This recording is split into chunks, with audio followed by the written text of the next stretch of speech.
Hey guys, welcome to Research Rocks. One more interesting tips and tricks related on ChatGPT. How to export or save ChatGPT history to your computer system. It's very simple tips and tricks.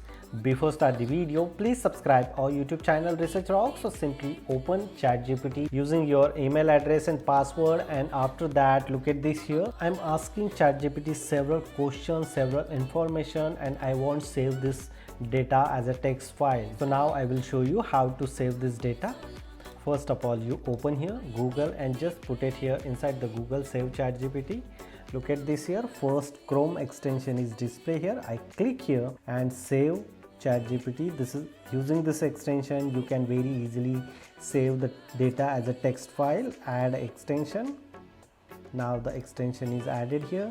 I just simply press here first position. I can go here and I simply refresh here. So now the extension is coming here. I want to save this file or this data, so I just simply go here, click save as. Where you want to save this data, suppose for example I select the desktop, you can change the name also. So the data comes here, how to travel Copenhagen to Mumbai. So look at this, I open here, look at this, how to travel Copenhagen to Mumbai. Entire data is stored as a text file, and after that you can use those data wherever you want using. It's very simple tips and tricks. If you really like this video, so please hit the bell icon, share this video and subscribe our YouTube channel Research Rock. Till then, Jai Hind, Vande Mataram.